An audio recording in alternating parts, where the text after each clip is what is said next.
দারুণ বিষয় হচ্ছে এটা যে রাত্রির বেলা ডিম বসিয়েছি, জল দিয়েছি, কিন্তু ভুলে গেছি।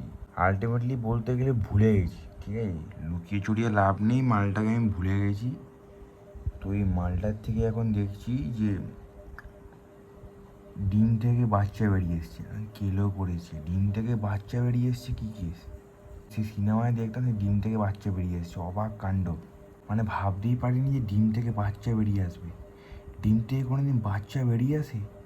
অবাক হয়ে গেছি আমি, কি করে সম্ভব! তো গাইজ, আমি ভাবতেই পারিনি যে এরকম হতে পারে, ডিম ফেটে বাচ্চা বেরিয়ে আসতে পারে। কি অবস্থা, ডিম ফেটে বাচ্চা বেরিয়ে আসছে! কিছুদিন পরে তো ডাইনোসরও বেরিয়ে আসতে পারে ডিম ফেটে। আগে ডাইনোসর এসছে না ডিম এসছে, সেটা বড় ব্যাপার নয়। আগে মুরগি এসছে নাকি ডিম এসছে, নাকি ডিম এসছে না মুরগি এসছে, সেটাই হচ্ছে আসল কথা। তো তোমাদের জীবনে কোনোদিন দেখেছো যে একটা ডিম থেকে বাচ্চা বেরিয়ে আসছে? আমি তো অবাক হয়ে, এই ডিম থেকে কোনোদিন বাচ্চা বেরিয়ে আসে? তো লাইফে এটাই একটা বড় বিষয়। রাত্রি হয়ে গেলে মানুষের মাথা কাজ করে না, মাথা যখন কাজ করে না তখন সে বুঝতে পারে না, তখন সে বুঝতে পারে না তখন কী হয় জানো তো? কী আর হয়, মাথাটা বিগড়ে যায়। ডিম থেকে দেখছি আর বাচ্চা বেরিয়েছে, মানে অবাক কাণ্ড না? তো যখন যখন তোমার মাথায় কোনো কিছু কাজ করবে না তখন তুমি এভাবে বলতে পারবে? আমি তো ভাবি, যেভাবে কেউ কোনোদিন বলতে পারে যে ডিম ফেটে বাচ্চা বেরিয়ে এসছে? আমি বলতে পারি ডিম ফেটে বাচ্চা বেরিয়ে এসছে, কেন বলো তো? আস্তা লেডিস ফেটে বাচ্চা, এটা যদি কন্ডাক্টর বলতে পারে, আমি কেন পারবো না? আমার মধ্যে এই কমতি আছে। ভালো ছেলে, তুই চুলটা যদি কেটে নিয়েছি, তাই না? তোমাদের মনে হয় এটা, আমার নয়। যাই হোক, তো কথা হচ্ছে তোমরা সারাদিন কী করো? সারাদিন একটা মানুষ কী করতে পারে? ঘুরে বেড়াতে পারে, গল্প করতে পারে, মজা করতে পারে, যাচ্ছে তাই করতে পারে, সিরি খাই না তো ওই জন্য মাথায় নেই। সিগারেট বিড়ি বলতে গিয়ে সিঁড়ি ফিরি বলে ফেলছি। তো অনেকের আবার ফ্যান্টাসি আছে যে অনেকে আবার সিঁড়ি থেকে উঠে আবার সিঁড়ি থেকে নেমে যায়। তোমরা বুঝবে না এটা, এটা যারা করে তারা বুঝবে। তো ওই সিগারেট বিড়ি হচ্ছে স্বর্গের সিঁড়ি। তো ওটাই হচ্ছে কি যে তুমি সিগারেট বিড়ি মদ গাঁজা যা ইচ্ছা খাও, কিন্তু কোনোদিন ভেবেছো ডিম থেকে বাচ্চা হচ্ছে? অবাক কাণ্ড, ডিম থেকে কোনোদিন বাচ্চা হয়? তুমি পড়াশোনা করার একটা ছেলে, তুমি কোনোদিন দেখেছো ডিম থেকে বাচ্চা? হ্যাঁ, আমি দেখেছি। কোথায় বলো তো? হ্যাঁ, সিনেমায়। আমি যেটা দেখাচ্ছিলাম এটা আমি ভেবেছিলাম যে ডিম থেকে বাচ্চা বেরিয়ে এসছে, আসলে আসেনি, ডিমটা ফেটে গেছে। ঠিক আছে, এগুলো বুঝতে হবে, এগুলো হচ্ছে স্ক্যাম, যেটা এখন দেশে হচ্ছে। কি, আমি কোনো পলিটিক্যাল জোক মারছি না, এটাই ফ্যাক্ট। তো কোনোদিন পলিটিক্স নিয়ে ইয়ার্কি মারবে না। যেটা বলছিলাম যে ডিম ফেটে বাচ্চা বেরিয়েছে আমি টিভিতে দেখেছি, আর আমার এখানে মনে হয়েছে তাই।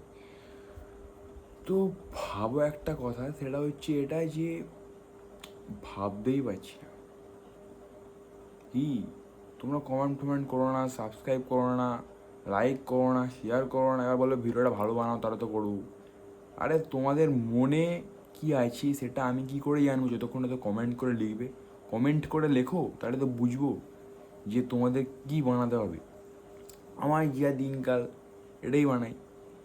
তো তোমরা সিনেমা দেখো, তো সেখান থেকে অনেক কিছু জানো, বোঝো। আমি দেখি না, আমি বুঝি না, তাই আমি যেটা জানি, যেটা বুঝি, সেটা তোমাদের শেয়ার করি।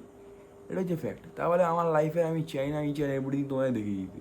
কি তোমরা ভাবিও যে আমি খুব ইন্ট্রোভার্ট? আরে না রে ভাই, বলতে চাইছি যে বাথরুম পায়খানা যাচ্ছি সেটাও কি দেখাবো? হ্যাঁ, বুঝতে পারছো কী বলতে চাইছি? তো আমি কি বলতে চাইছি সেটা তোমরা কোনো দিনই বুঝবে না, কারণ তোমরা খালি বুঝবে এটাই যেটা আমি তোমাদের বোঝাতে চাইবো। এটা তোমাদের কথা, আমার না। কেমন একটা কমপ্লিকেটেড ব্যাপার লাগে না? হ্যাঁ, এটা হচ্ছে ব্যাপার। যখন তুমি কিছু বলবে, বলতে বলতে বলতে যখন কিছু খুঁজে পাবে না, তখন তোমাকে মনে হবে যে আমি তো পাগলই হয়ে যাচ্ছি, সামনে মানুষটাকে পাগল করে দিই, তাহলে দুজন মিলে একসাথে পাগলামি করবো। এটাই হয় একটা বন্ধুত্বে। যখন তুমি বন্ধুত্ব করবে তখন দেখবে সেই মানুষটা যখন তোমার সঙ্গে বন্ধুত্ব করতে পারছে, সে ছেলে হোক বা মেয়ে, গার্লফ্রেন্ড হোক বা বয়ফ্রেন্ড বা বেস্ট ফ্রেন্ড, বা আমার একটা পাতি বাংলা ভাষায় বলতে গেলে পৈচাদা, ভাইপো, কার্তিক, জয়দা, ঠিক আছে, শঙ্কর এরকম ব্যাপার আর কি। তো ওটাই আর কি। তো এরকম যখন বন্ধু হবে তখন তুমি তাদের মধ্যে এন্টারটেনার হতে গেলে তোমাকে আগে তাদেরটা বুঝিয়ে নিতে হবে যে এখন হয় তুমি বোকা সেজে যাও অথবা কাউকে একটা বোকা বানিয়ে দাঁত কেলাও, এটা হচ্ছে ব্যাপার। তো কিস্তি গালাগালি থাকবেই, থাকবে না? তো লোকের মাঝে সেগুলো কেউ আনতে চায় না। আর একটা বড় বিষয় হচ্ছে এটা যে আমি নাকি খুব এন্টারটেনিং, আমি নাকি মানুষকে এন্টারটেন করাই। আরে কী যে করে আমি নিজেই বুঝি না।